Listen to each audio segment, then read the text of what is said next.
Donc, raboté, on est Kouf Yud Aleph, Amoud Aleph. Alors, Bene Achot.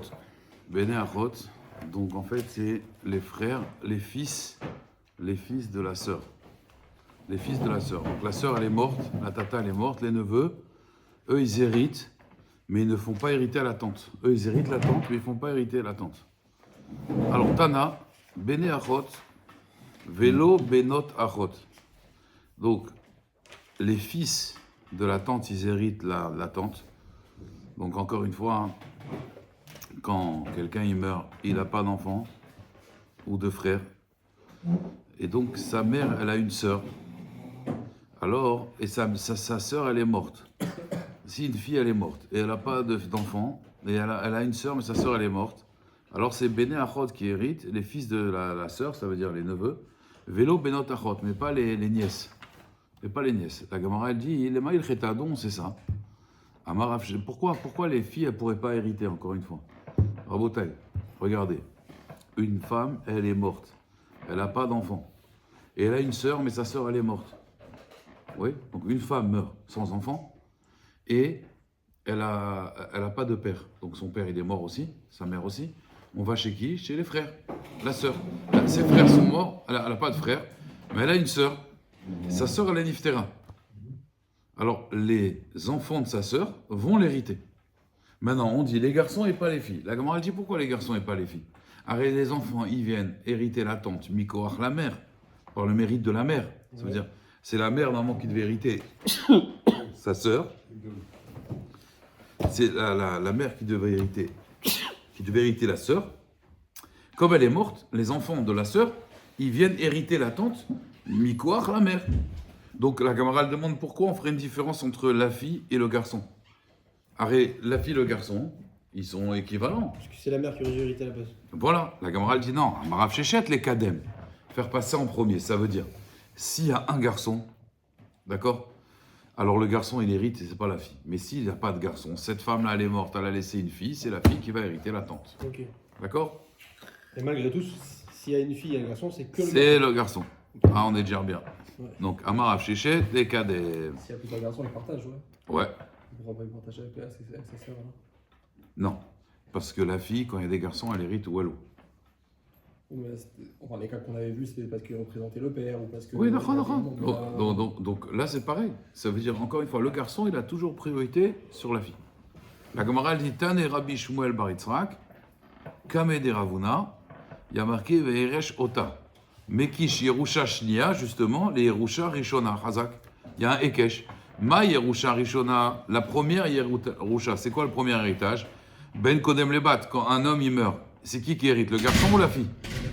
Le garçon. S'il n'y a pas de garçon, c'est la fille. S'il n'y a pas la fille, on a dit c'est le grand-père. S'il n'y a pas le grand-père, c'est les oncles. D'accord?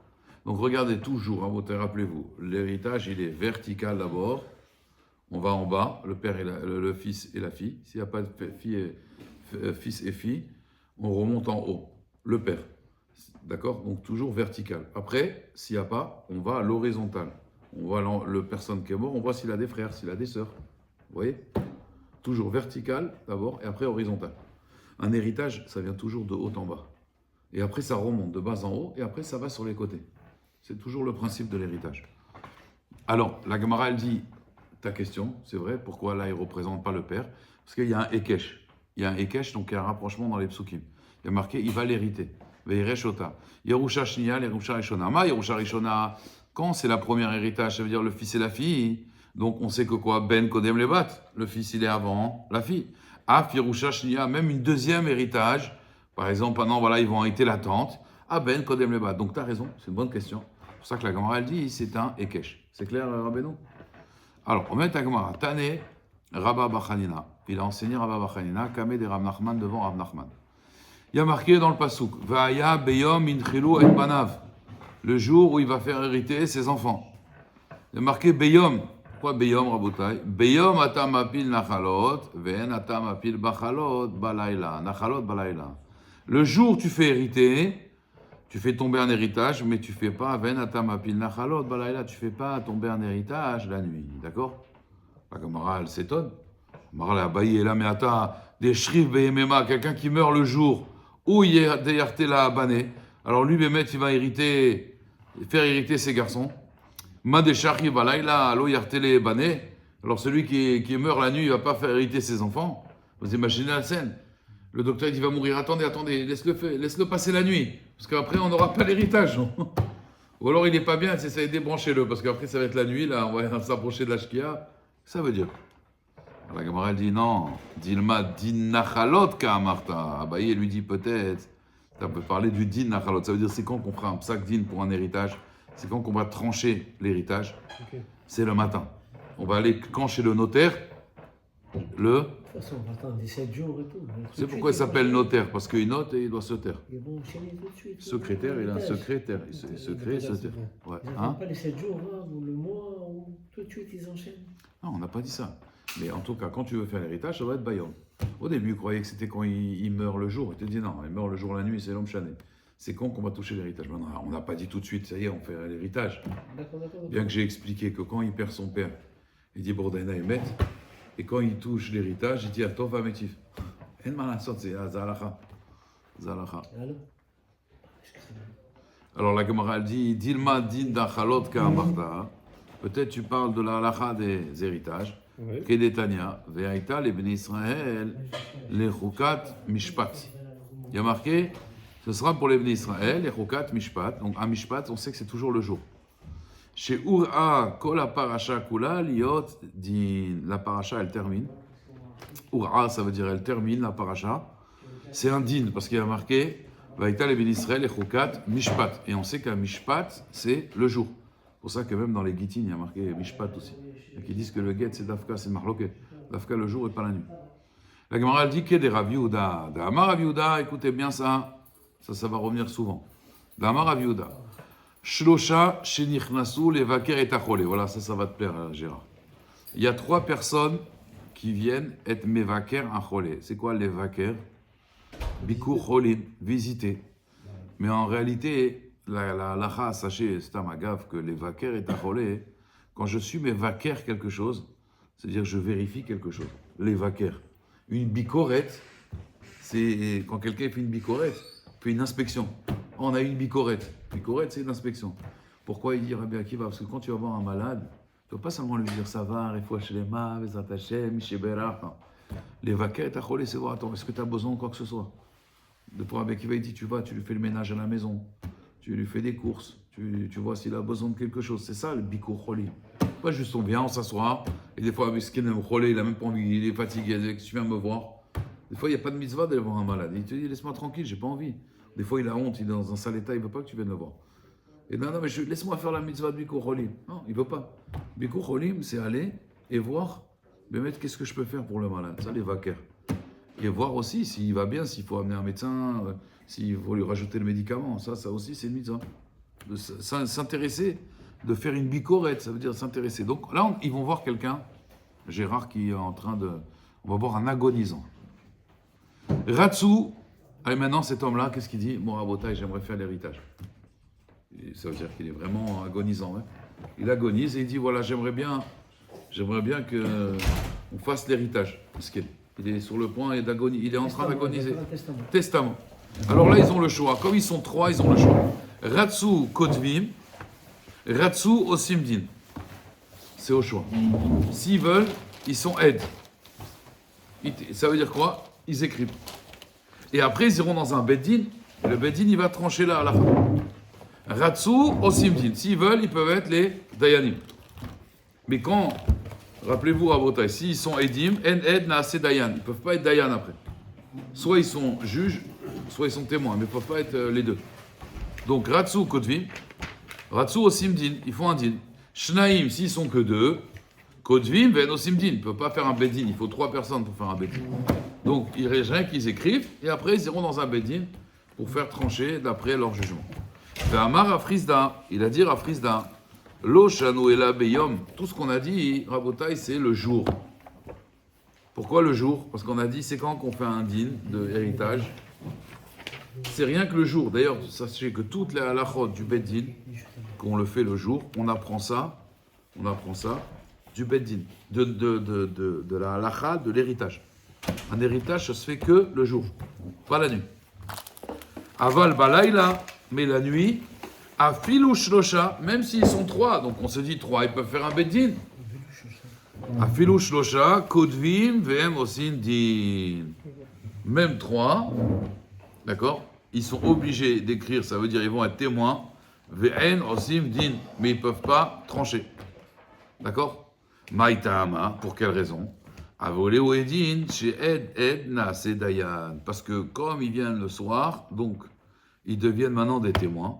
Vn ed naase dayan. Donc un témoin ne peut pas devenir juge.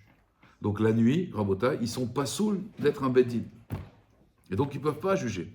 Amarle, il lui a dit, Inachilami, Achika Amina. C'est comme ça que moi j'ai voulu dire. Quand il avait dit au début que le jour tu fais l'héritage et pas la nuit, au début, vous rappelez, la Gemara l'a cru. Quoi, quelqu'un qui meurt la nuit, alors il ne peut pas faire hériter ses enfants. C'est juste le jour. Alors j'avais dit, imagine-toi, c'est la nuit, il faut qu'il passe la nuit, sinon il n'y a pas d'héritage.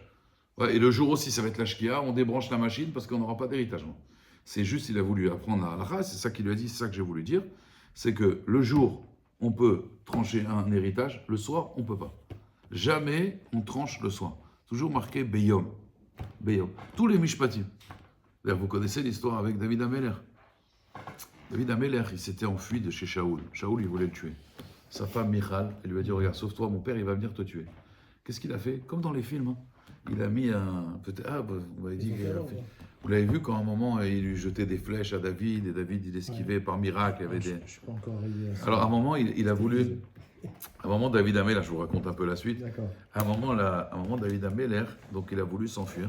Sa femme, elle lui a dit, il va venir te tuer, mon père, avec son armée, avec l'armée secrète. Le Mossad, il l'a envoyé.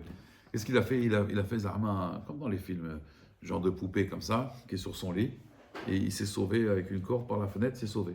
Il s'est sauvé. Et quand les soldats de Shaoul ils sont venus, il a dit, mon mari, il dort. Il dort, ton mari attend. Ils ont attendu un petit peu, il les a fait patienter. Après, ils sont entrés, ils lui ont lancé des lances sur David.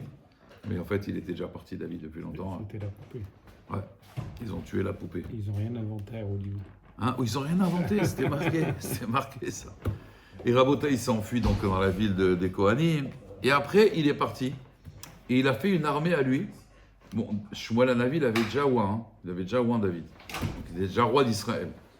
Il est parti après, vous vous rappelez, on avait parlé de cette fois avec le Ben Ishraï, il est parti dans les frontières d'Israël. Et il faisait genre Mishmeret Agvul, la police des frontières. Et il avait une armée.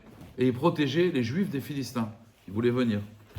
Et à un moment, il a demandé que les habitants, ils payent David et son armée, parce qu'il les protège. Donc payez-nous. Il a commencé à avoir une grande armée là. C'était le roi d'Israël. Personne ne savait, mais en réalité, ça devait être le roi d'Israël. Parce qu'il avait déjà oint Shmuel Hanavi. Mais c'était encore officiellement Shaoul le roi. Et là, à ce moment-là, il y a un homme qui s'appelle Naval. Naval, c'est les mêmes lettres que Laval. On dit que c'est le Gilgoul. Et ce Naval, qu'est-ce qu'il a dit? Il a dit à David, on n'a pas besoin de ta protection, laisse-nous tranquille. On ne paiera pas un centime. Il n'a pas voulu payer la SPCJ. Alors David Ameller, il a dit, il a parlé comme ça, je vais aller le tuer. Le soir, il a sorti son arme pour aller le tuer. Qui c'est qui est venu à ce moment-là? Une femme, la gamin dans Megillah, je ne peux pas tout raconter les détails, mais une femme que ses jambes, elles brillaient. C'est devenu après la femme de David Ameller.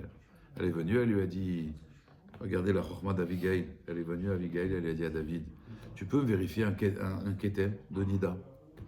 Il a dit, on ne peut pas être possèque une halakha la nuit. Lo roim balayla. Elle lui a dit, vegam lo si mishpat balayla. Toi, tu veux juger mon mari chayav mita. De quel droit? C'est la nuit. Fais pas de mishpat la nuit. Il lui a dit, David Ameller, là c'est différent, il est Mored Bemalchut, ton mari. L'autre ça répète, Mored Bemalchut. Elle lui a dit, tu n'es pas encore roi, c'est Shaoul. Shaoul, c'est le roi. Tu n'es pas encore roi officiel. David, il a accepté. Et après, elle a dit, juste, de là on voit que les femmes ne perdent pas le nord, c'est d'ici qu'on le voit. La Gemara, elle dit, de là on voit que les femmes ne perdent pas le nord. Elle lui a dit, tu n'oublieras pas ta servante. Ça veut dire, voilà, demain... Le lendemain, elle est venue. Donc on voit David Ameller, elle lui a dit à David Ameller, on ne fait pas de mishpat la nuit. Le lendemain, elle était voir son mari.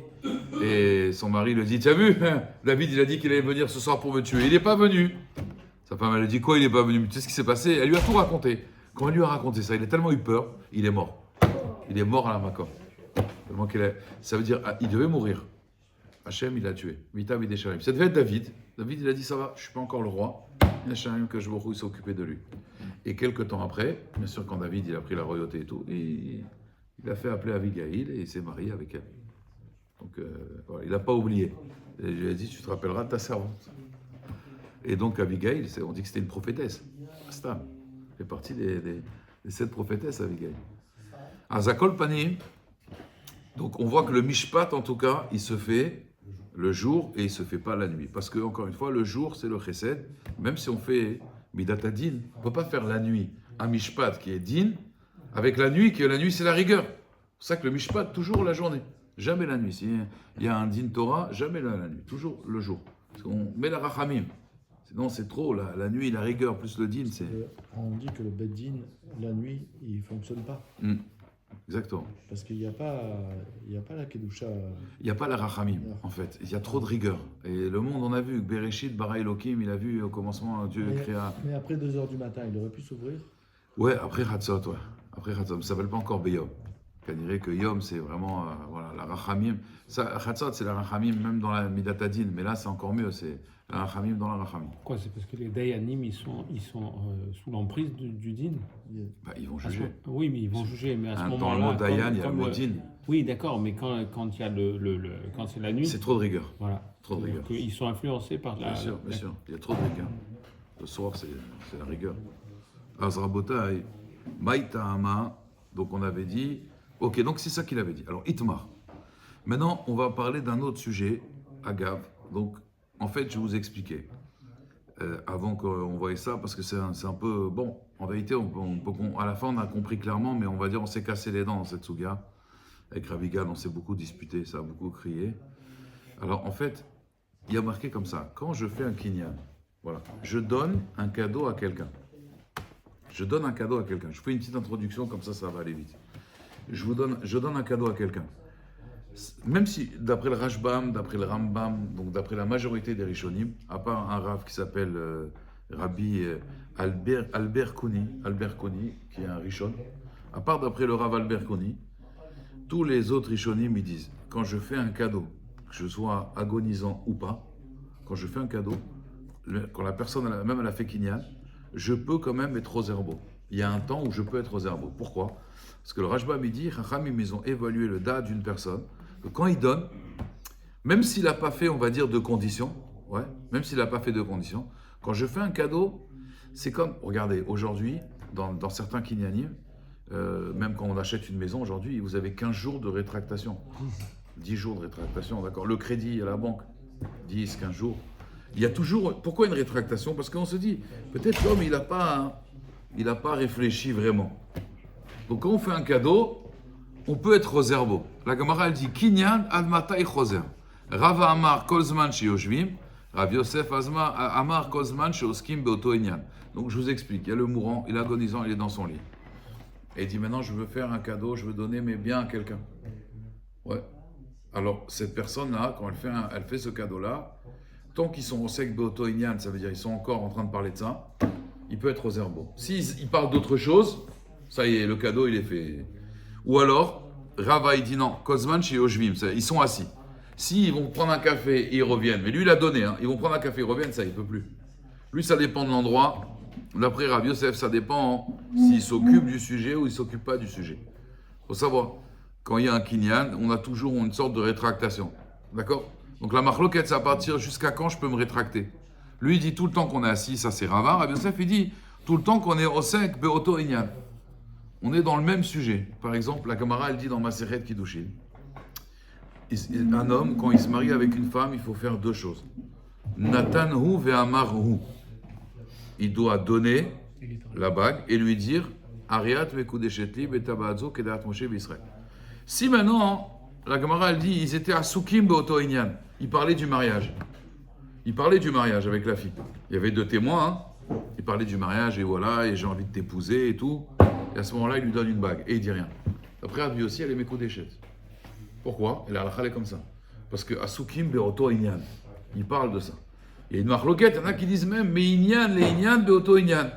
Par exemple, il dit, on va se marier, on ira habiter là-bas, de la maison. D'accord, il lui parle de choses, du mariage. Combien tu veux d'enfants? Il parle, mais Inyan et Inyan, Auto Inyan. Et il lui donne une bague. Allez, mes coups d'échette.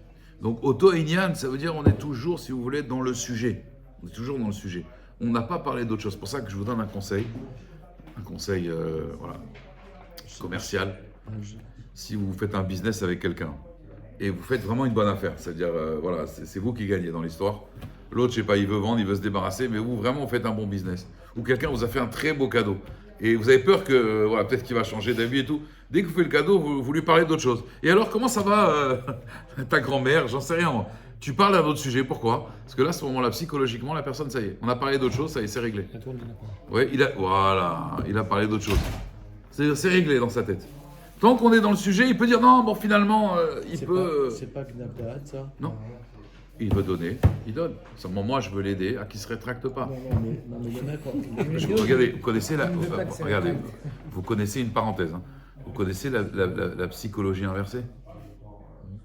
Psychologie inversée. Je veux prendre rendez-vous avec vous. Vous voulez pas. Je viens d'Israël. Monsieur Alphonse, je peux prendre rendez-vous.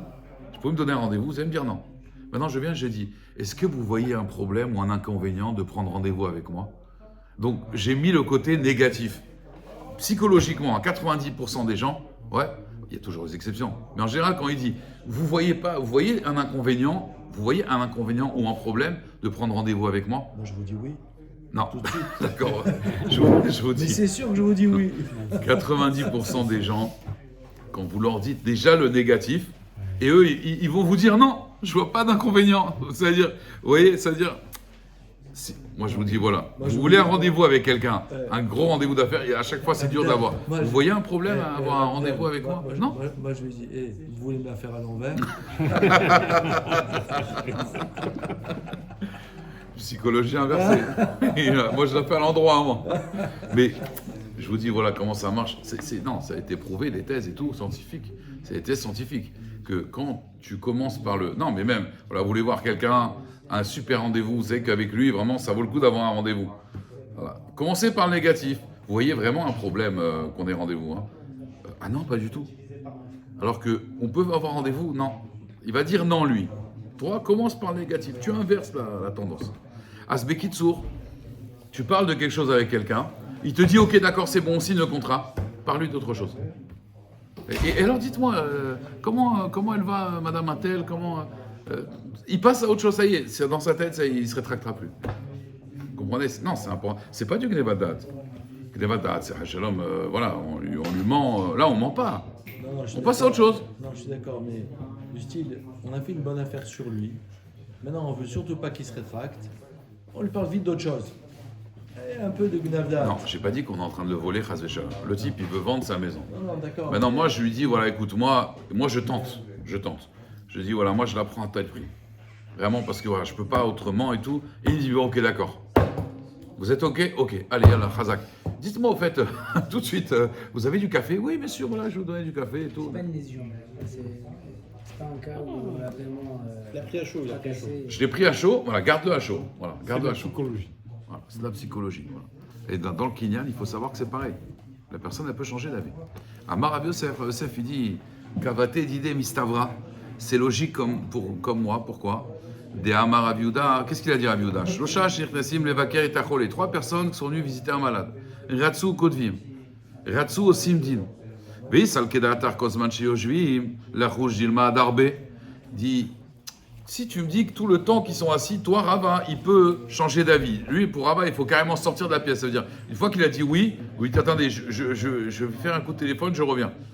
Vous êtes revenu, ça y est. Alors il te dit peut-être qu'il a changé d'avis. La Gemara, elle dit à Maravashi, Amrit al-Sham Ekame des Rav Kahana. J'ai dit cet enseignement de Rav Kahana. Et il a dit, mais les Rav Yosef Minicham, et d'après Rav Yosef aussi, Lichouj Jilma Adarbe, peut-être qu'il a changé d'avis. Et la Maït Lechal et Memar, qu'est-ce que tu vas dire des Silkou qui sont partis? Ouais. Mais Inyana, les Inyana, en fait, ils ont parlé d'un sujet, un autre sujet. Achanami, des Kamou, Vadré, Inachinami, ils sont partis et ils sont revenus. Donc, d'après les deux, c'est pas une preuve. Mais la Gemara dit, le Cheta Kabate des Rav Yosef, Besade, Be'inyan ou Mechitza. Je vous explique. La halakha, elle est comme Rav Yosef. Donc, quelqu'un qui achète un terrain, je ne sais pas si vous vous rappelez, il avait un terrain, et maintenant, il a hérité de son père. Ils sont 3 frères. Il a hérité de son père. et il y a un terrain qui est juste à côté de son terrain à lui. Alors on a dit, d'après Rabbi Yosef, il n'y a pas un digne de bar matzra. Ils peuvent lui dire non, nous on veut ce terrain. Et même s'il est à côté du tien, bah, ça c'est l'héritage. On a le droit de. Il n'y a pas à bar matzra. Ça c'est comme Rabbi Yosef. Inyan, c'est ce qu'on a parlé. Ça veut dire que quand quelqu'un il t'a donné quelque chose, ou il a vendu quelque chose, et t'a parlé d'un autre sujet, il ne peut plus revenir sur le sujet, il ne peut plus revenir sur la vente, c'est Inyan. D'après Rava, c'est si on change d'endroit. D'après Rabbi Yosef, si on change de sujet. Ouais. Oui, parce que Bar Matzra, on ne rentre pas dans un problème d'héritage. Parce qu'en fait, Bar Matzra, c'est quand on vend à quelqu'un d'autre. Exactement. Donc il y a une priorité par Priorité, par le voisin exactement. Mais là, l'héritage, non. L'héritage, ça n'a rien à voir. On est tous équivalents. Du père. Ouais, exactement. Donc on est tous équivalents. On aurait pu croire que.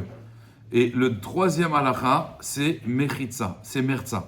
Que Rabbi Yosef, il avait dit ici, un homme, en fait, il dit à sa femme. Ça, c'est plus loin. Ça, c'est plus loin dans la Kouf ou même Guimel. On verra le cas. Mais Rabbi Yosef, la halakha, elle est comme lui. C'est quoi? Quelqu'un, il dit, voilà, avant de mourir, il dit, je donne mes biens à ma femme et à mes enfants. C'est moitié-moitié. Alors, moitié-moitié, est-ce que ça veut dire tous les enfants, ils vont partager avec la femme? Par exemple, il y a 3 enfants et la femme, et chacun, il prend un quart. Rabbi Yosef, il dit non, on donne la moitié à la femme et le reste, les enfants, ils se partagent. Est-ce que ça correspond à un testament? On peut déshériter. Testament. Est-ce qu'on peut déshériter Ouais, le fils? Ouais, On si. peut déshériter le fils ou pas? On peut déshériter le fils. On va voir dans la Gemara, bien sûr. Bien sûr. Après, on va voir est-ce que Datra Chaim no Chaimena, est-ce que Chaim ils aiment bien ou ils aiment pas. Mais voilà qu'on peut. On peut donner un cadeau de son vivant, c'est terminé. Quand il dit voilà, de mon vivant, je vais vous donner à ma femme, lui il a peur, il sait que sa femme va rester seule. On va dire c'est pas les enfants de sa femme, c'est ses enfants à lui. Et il sait que bah, là, s'il meurt, sa femme elle va rester mskena, dans la rue et les autres, en général, il n'aime pas trop un remariage. Les enfants, ils n'aiment pas la belle-mère. Donc il peut la il peut la protéger. Et dire voilà, la moitié pour elle, le reste pour vous. Ok? Hazak ou Baruch. Rabbi Adam Nakash.